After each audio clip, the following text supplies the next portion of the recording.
విధానంపై ప్రధాని మోదీ మాట్లాడుతున్నారు. లైవ్ లో చూద్దాం. दिया कि make in India, digital India, skill India, startup और स्टैंड अप, इस रास्ते से भी हो करके आपने जो एक और मंत्र सूत्र दिया कि सबका साथ सबका विकास और सबका विश्वास लेकर के उन नीति पर, वो आपके विजन पर प्रधानमंत्री जी ये जो नई शिक्षा नीति आई है वो यूनेस्को के उस लक्ष्य को, जो सतत विकास के लक्ष्यों को प्राप्त करने का उसका लक्ष्य है, उसको भी केंद्रित करती है, उसको भी, उस लक्ष्य को भी प्राप्त करने की इसमें क्षमता है. प्रधानमंत्री जी आपने हमेशा कहा है कि ये 21वीं सदी ज्ञान की सदी है और जो प्रधानमंत्री जी आपके नेतृत्व में मैं समझ सकता हूं कि कितनी बार एक एक शब्द इस नई शिक्षा नीति का आपसे होकर के गुजरा है. बार बार आपका मार्गदर्शन जो हमको मिला है और मैं समझ सकता हूं कितनी संवेदनशीलता से प्रधानमंत्री जी आप कितने चिंतित थे इस नई शिक्षा नीति को लाने के लिए. एक बार नहीं, दो बार नहीं, तीन बार नहीं, चार बार सहित बार आपने हमारा मार्गदर्शन किया. आपके मानवता के व्यापक विजन के साथ मानवीय मूल्यों के आधार पर समावेशी और सार्वभौमिकता लिए उत्कृष्टता और गुणवत्ता से ज्ञान, विज्ञान, अनुसंधान, प्रौद्योगिकी तथा नवाचार के साथ उदारवादी और विश्व प्रतिस्पर्धी रूप में भारत नॉलेज वेस्ट सुपर पावर बनाने के लिए, आपके श्रेष्ठ भारत के संकल्प को धरती पर क्रियान्वित करने के लिए आज ये देश भर का शिक्षा परिवार प्रधानमंत्री जी एकत्रित हुआ है. हम आपको भरोसा दिलाने के लिए दूर दूर से आपके साथ जुड़े हैं. मैं बहुत विनम्रता से आपको निवेदन करना चाहता हूं, प्रधानमंत्री जी हमारा मार्गदर्शन करें. आपके आशीर्वाद के हम अभिलाषी हैं. प्रधानमंत्री जी नमस्कार. मंत्रिमंडल में मेरे सहयोगी श्रीमान रमेश पोखरियाल निशंक जी, श्रीमान संजय धोत्रे जी, नेशनल एजुकेशन पॉलिसी, राष्ट्रीय शिक्षा नीति में बहुत महत्वपूर्ण भूमिका निभाने वाले देश के जाने माने वैज्ञानिक डॉक्टर कस्तूरीरंगन जी और उनकी टीम, इस सम्मेलन में भाग ले रहे वाइस चांसलर्स, अन्य सभी शिक्षाविद, सभी महानुभाव, आप सभी का बहुत बहुत अभिनंदन. नेशनल एजुकेशन पॉलिसी, राष्ट्रीय शिक्षा नीति के संदर्भ में आज का ये इवेंट बहुत ही महत्वपूर्ण है. इस कॉन्क्लेव से भारत के एजुकेशन वर्ल्ड को नेशनल एजुकेशन पॉलिसी, राष्ट्रीय शिक्षा नीति के विभिन्न पहलुओं के बारे में विस्तृत जानकारी मिलेगी. जितनी जानकारी और ज्यादा जानकारी ज्यादा स्पष्ट होगी, फिर उतना ही आसान इस राष्ट्रीय शिक्षा नीति का इम्प्लीमेंटेशन भी होगा. साथियों, 3-4 साल के व्यापक विचार विमर्श के बाद,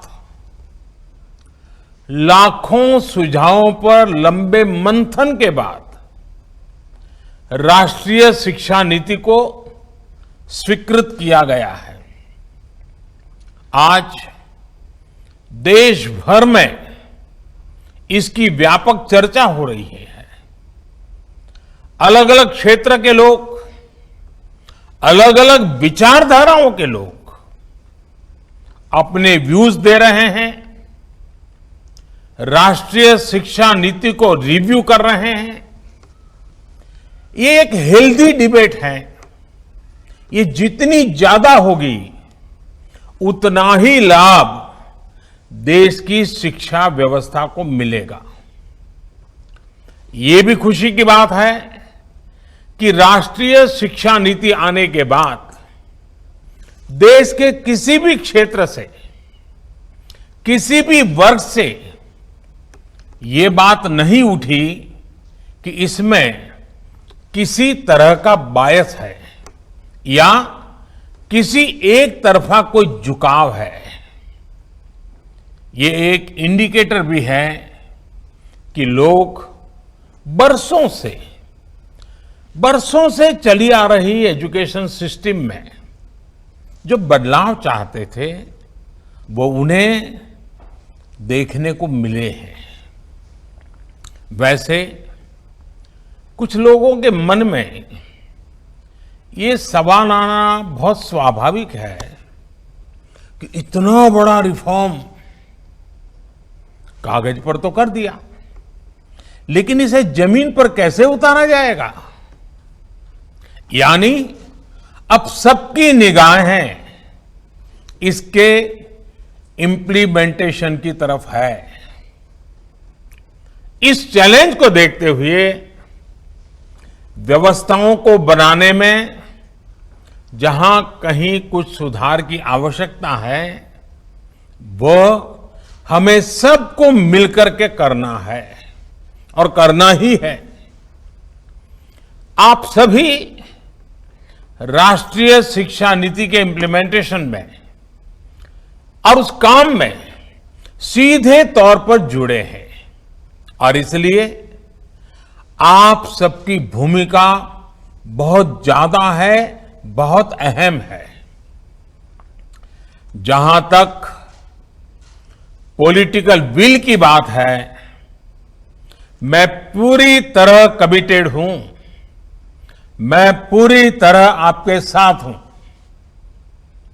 साथियों, हर देश अपनी शिक्षा व्यवस्था को अपनी नेशनल वैल्यूज के साथ जोड़ते हुए अपने नेशनल गोल्स के अनुसार रिफॉर्म्स करते हुए आगे बढ़ता है। मकसद ये होता है कि देश का एजुकेशन सिस्टम अपनी वर्तमान और आने वाली पीढ़ियों को फ्यूचर रेडी रखे, फ्यूचर रेडी करें। भारत की नेशनल एजुकेशन पॉलिसी, राष्ट्रीय शिक्षा नीति का आधार भी यही सोच है। राष्ट्रीय शिक्षा नीति 21वीं सदी के भारत की, नए भारत की फाउंडेशन तैयार करने वाली है। 21वीं सदी के भारत को हमारे युवाओं और हमारे युवाओं को जिस तरह की एजुकेशन की जरूरत है, जैसी स्किल्स चाहिए, राष्ट्रीय शिक्षा नीति पर इन बातों पर विशेष फोकस है। भारत को ताकतवर बनाने के लिए, विकास की नई ऊंचाई पर पहुंचाने के लिए भारत के नागरिकों को और सशक्त करने के लिए उन्हें ज्यादा से ज्यादा अवसरों के उपयुक्त बनाने के लिए इस एजुकेशन पॉलिसी में खास जोर दिया गया है। जब भारत का स्टूडेंट, चाहे वो नर्सरी में हो या फिर कॉलेज में साइंटिफिक तरीके से पढ़ेगा, तेजी से बदलते हुए समय और तेजी से बदलती जरूरतों के हिसाब से पढ़ेगा, तो वो नेशन बिल्डिंग में कंस्ट्रक्टिव भूमिका निभा पाएगा। साथियों, बीते अनेक वर्षों से हमारे एजुकेशन सिस्टम में बड़े बदलाव नहीं हुए थे। परिणाम ये हुआ कि हमारे समाज में क्यूरोसिटी और इमेजिनेशन की वैल्यूज को प्रमोट करने के बजाय भेड़ चाल को ही प्रोत्साहन मिलने लगा था। कभी डॉक्टर बनने के लिए होड़ लगी, कभी इंजीनियर बनाने की होड़ लगी, कभी वकील बनाने की होड़ लगी।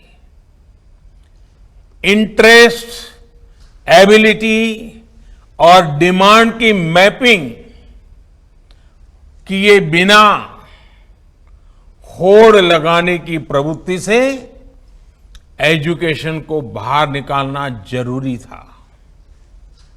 हमारे स्टूडेंट्स में, हमारे युवाओं में क्रिटिकल थिंकिंग और इनोवेटिव थिंकिंग विकसित कैसे हो सकती है जब तक हमारी शिक्षा में पैशन ना हो, फिलॉसॉफी ऑफ एजुकेशन ना हो, पर्पज ऑफ एजुकेशन ना हो। साथियों, आज गुरुवर रविंद्रनाथ ठाकुर की पुण्यतिथि भी है। वो कहते थे, उच्चतम शिक्षा वो है जो हमें सिर्फ जानकारी नहीं देती, बल्कि हमारे जीवन को समस्त अस्तित्व के साथ सद्भाव में लाती है। निश्चित तौर पर राष्ट्रीय शिक्षा नीति का बृहद लक्ष्य इसी से जुड़ा है। इसके लिए टुकड़ों में सोचने के बजाय एक होलिस्टिक अप्रोच की जरूरत थी, जिसको सामने रखने में राष्ट्रीय शिक्षा नीति सफल रही है। साथियों, आज जब राष्ट्रीय शिक्षा नीति मूर्त रूप ले चुकी है, तो मैं उस समय और सवालों की भी चर्चा आपसे करना चाहता हूं जो हमारे सामने शुरुआती दिनों में आए थे। उस समय जो दो सबसे बड़े सवाल थे वो यही थे कि क्या हमारी शिक्षा व्यवस्था हमारे युवाओं को क्रिएटिव, क्यूरियोसिटी और कमिटमेंट ड्रिवन लाइफ के लिए मोटिवेट करती है। आप लोग इस क्षेत्र में इतने वर्षों से हैं, आपने अपना जीवन शिक्षा के लिए खपा दिया है, समर्पित किया है। आप लोग इसका जवाब बेहतर जानते हैं। साथियों, हमारे सामने दूसरा सवाल था कि क्या हमारी शिक्षा व्यवस्था हमारे युवाओं को एम्पावर करती है, देश में एक एम्पावर्ड सोसाइटी के निर्माण में मदद करती है। आप सब इन सवालों से भी परिचित हैं और जवाबों से भी भली भांति परिचित है। साथियों, आज मुझे संतोष है कि भारत की नेशनल एजुकेशन पॉलिसी, राष्ट्रीय शिक्षा नीति को बनाते समय इन सवालों पर गंभीरता से काम किया गया। साथियों, बदलते समय के साथ एक नई विश्व व्यवस्था, एक नए रंग रूप और व्यवस्थाओं में बदलाव, एक नई विश्व व्यवस्था खड़ी हो रही है। एक नया ग्लोबल स्टैंडर्ड भी तय हो रहा है। इसके हिसाब से भारत का एजुकेशन सिस्टम खुद में बदलाव करे, ये भी किया जाना बहुत जरूरी था। स्कूल करिकुलम के 10+2 स्ट्रक्चर से आगे बढ़कर अब 5+3+3+4 करिकुलम का स्ट्रक्चर देना इसी दिशा में एक कदम है। हमें अपने स्टूडेंट्स को ग्लोबल सिटीजन भी बनाना है और इसका भी ध्यान रखना है कि वे ग्लोबल सिटीजन तो बने, लेकिन साथ साथ अपनी जड़ों से भी जुड़े रहें। जड़ से लेकर के जग तक, मनुष्य से मानवता तक, अतीत से आधुनिकता तक सभी बिंदुओं का समावेश करते हुए इस राष्ट्रीय शिक्षा नीति का स्वरूप तय किया गया है।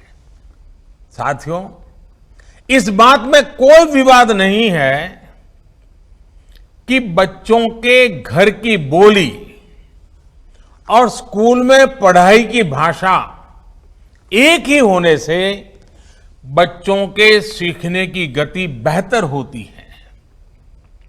ये एक बहुत बड़ी वजह है जिसकी वजह से जहां तक संभव हो 5th क्लास तक बच्चों को उनकी मातृभाषा में ही पढ़ाने पर सहमति दी गई है।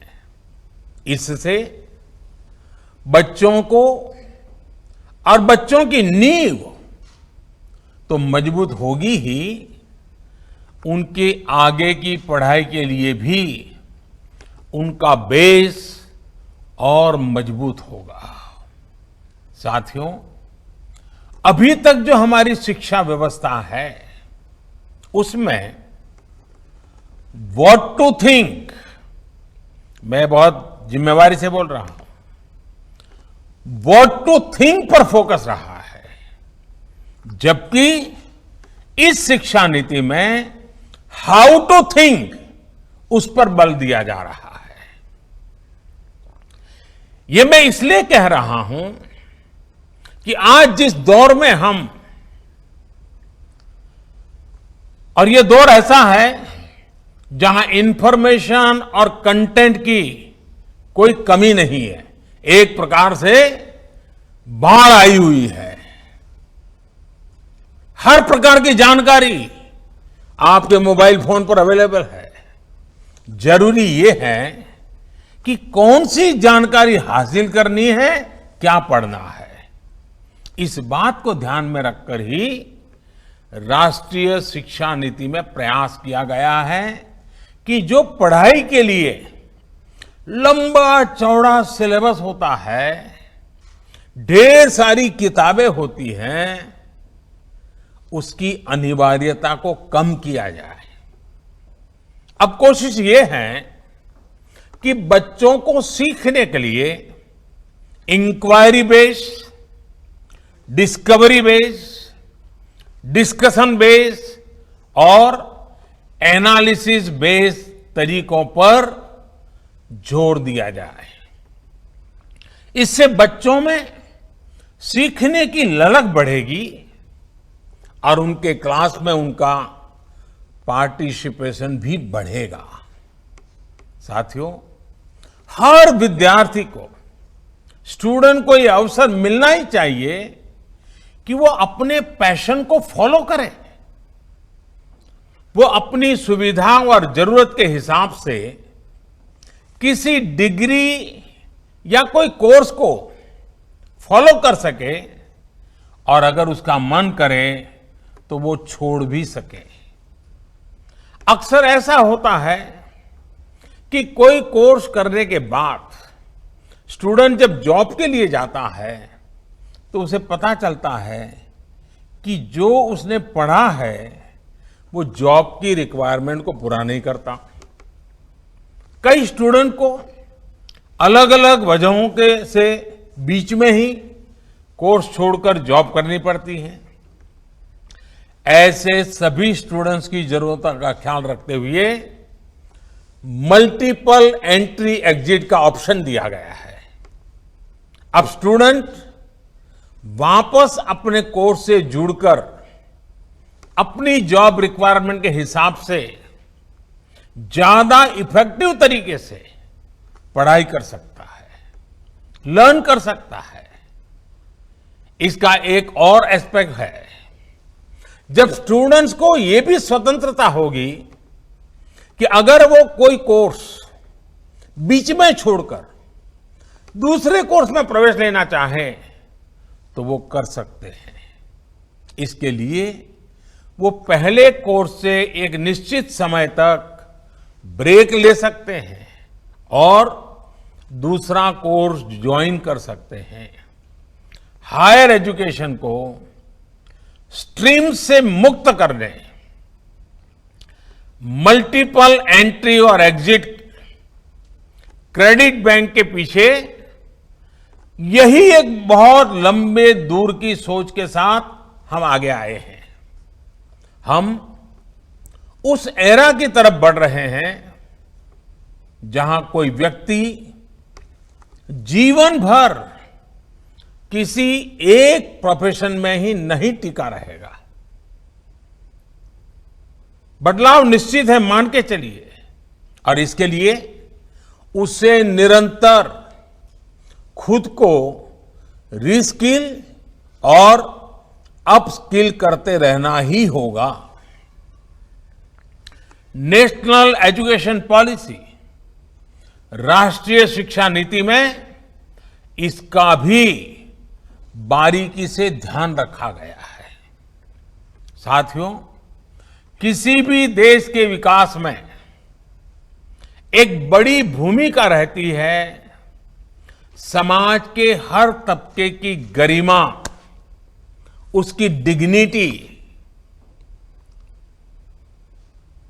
समाज का कोई व्यक्ति कोई भी काम करता हो, कोई निम्न नहीं होता है।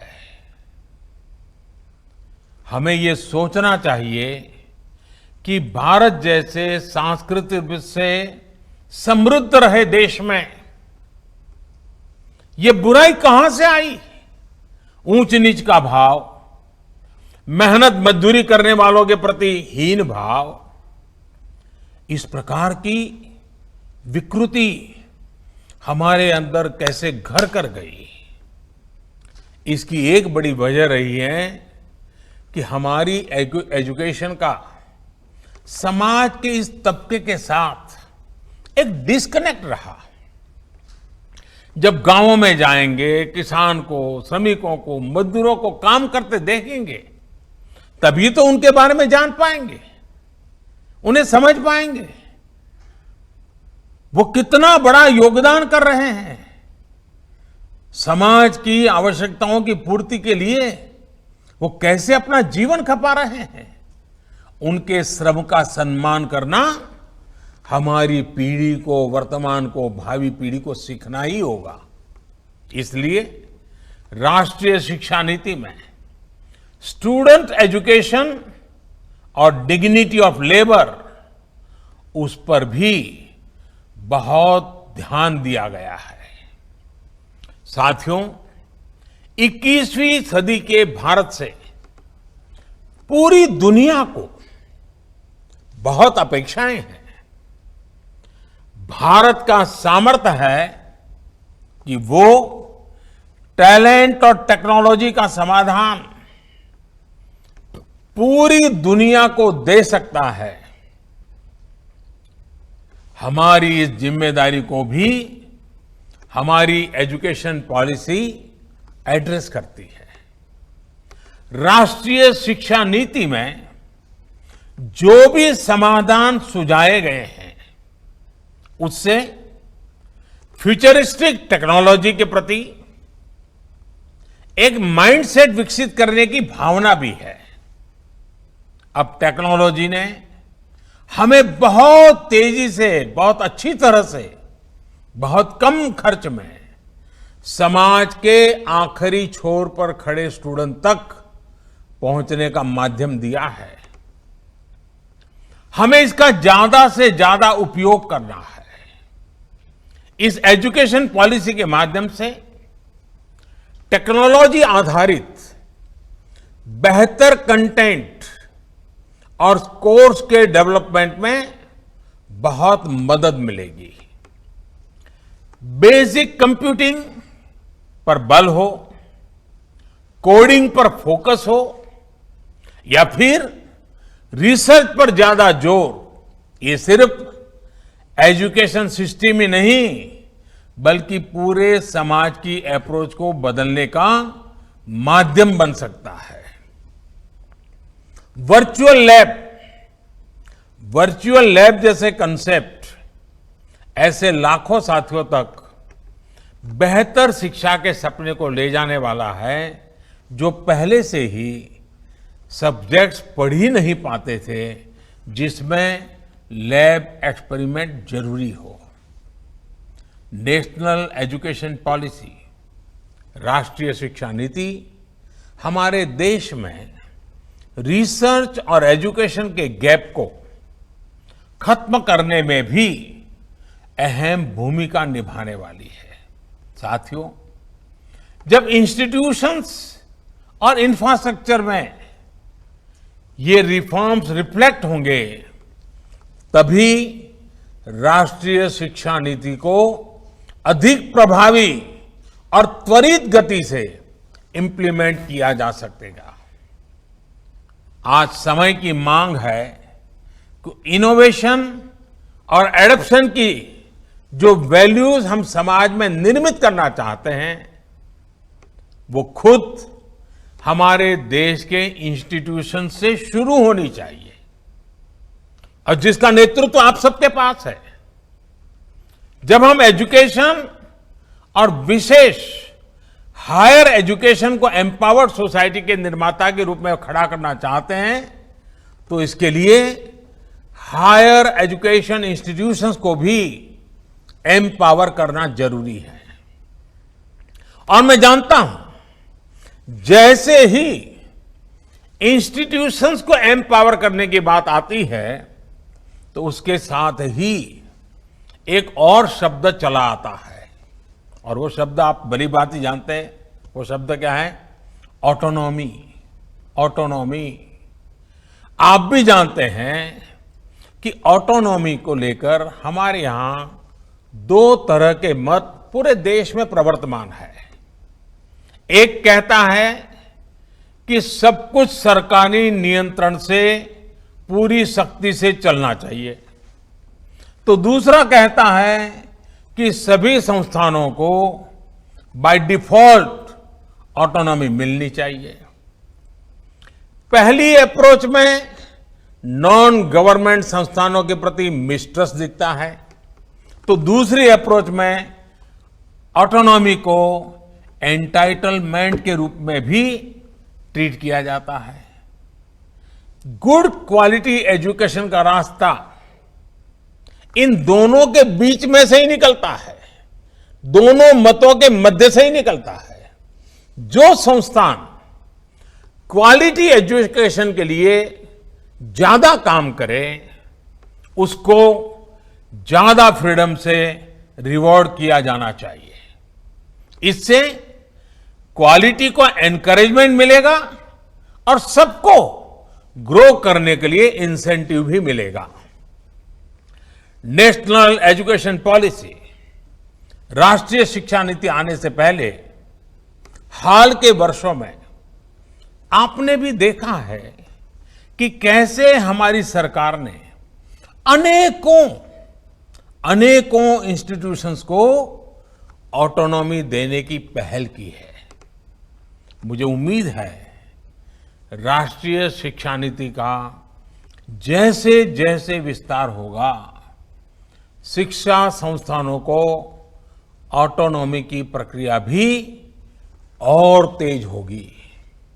साथियों, देश के पूर्व राष्ट्रपति, महान वैज्ञानिक डॉक्टर एपीजे अब्दुल कलाम कहा करते थे, the purpose of education is to make good human beings with skill and expertise. Enlightened human beings can be created by teachers. वाकई शिक्षा व्यवस्था में बदलाव देश को अच्छे स्टूडेंट्स, अच्छे प्रोफेशनल्स और उत्तम नागरिक देने का बहुत बड़ा माध्यम आप सभी हैं। आप सभी टीचर्स ही हैं, प्रोफेसर्स ही हैं। शिक्षा जगत से जुड़े आप ही लोग इस काम को करते हैं और कर सकते हैं। इसलिए नेशनल एजुकेशन पॉलिसी, राष्ट्रीय शिक्षा नीति में डिग्निटी ऑफ टीचर्स का भी ध्यान रखा गया है। एक प्रयास ये भी है कि भारत का जो टैलेंट है वो भारत में ही रहकर आने वाली पीढ़ियों का विकास करे। राष्ट्रीय शिक्षा नीति में टीचर ट्रेनिंग पर बहुत जोर है। वो अपनी स्किल्स लगातार अपडेट करते रहें, इस पर बहुत जोर है। I believe when a teacher learns, a nation leads. साथियों, नेशनल एजुकेशन पॉलिसी, राष्ट्रीय शिक्षा नीति को अमल में लाने के लिए हम सभी को एक साथ संकल्पबद्ध होकर काम करना है। यहां से universities, colleges, school education boards, अलग अलग स्टेट्स, अलग अलग स्टेक होल्डर्स के साथ संवाद और समन्वय का नया दौर शुरू होने वाला है। आप सभी साथी, क्योंकि हायर एजुकेशन के सबसे शीर्ष संस्थानों के शीर्ष, तो आपकी जिम्मेदारी ज्यादा है। मेरा आग्रह है कि राष्ट्रीय शिक्षा नीति पर लगातार वेबिनार करते रहिए, डिस्कशंस करते रहिए, नीति के लिए रणनीति बनाइए, रणनीति को लागू करने के लिए रोड मैप बनाइए, रोड मैप के साथ टाइमलाइन जोड़िए, उसको इंप्लीमेंट करने के लिए रिसोर्सेज, ह्यूमन रिसोर्सेज, इस सबको जोड़ने की योजना बनाइए। और ये सारा चीज ये नई नीति के प्रकाश में आप ही को करना है। राष्ट्रीय शिक्षा नीति सिर्फ एक सर्कुलर नहीं है। राष्ट्रीय शिक्षा नीति सिर्फ सर्कुलर जारी करके, नोटिफाई करके इंप्लीमेंट नहीं हो सकती है। इसके लिए मन बनाना होगा।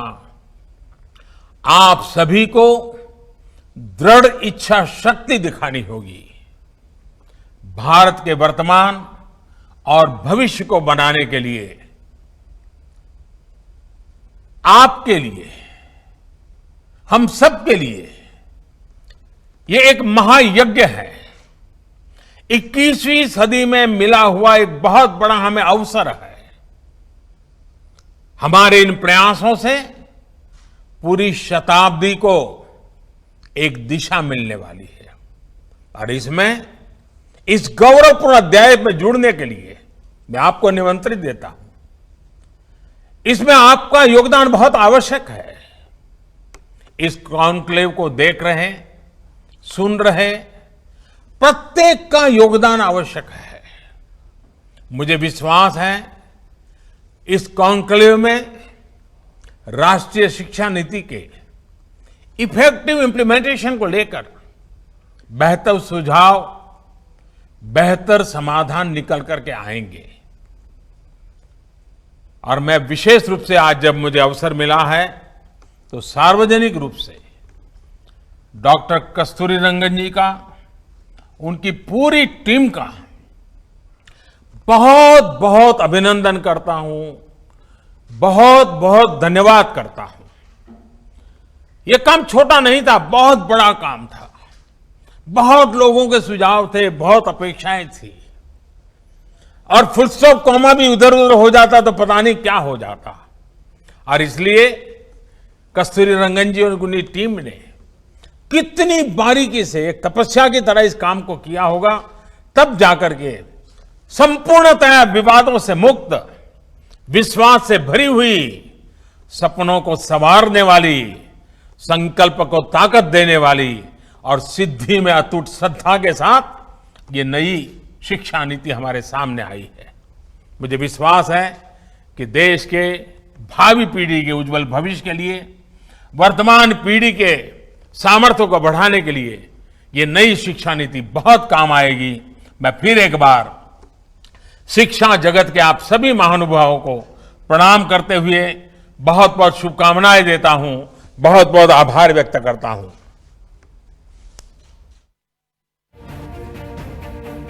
రాష్ట్రాలన్నీ కొత్త జాతీయ విద్యా విధానాన్ని అమలు చేయాలని దాని ద్వారా విస్తృత ప్రయోజనాలున్నాయని ప్రధాని మోదీ స్పష్టం చేశారు. ఇప్పటివరకు లైవ్ చూసాం.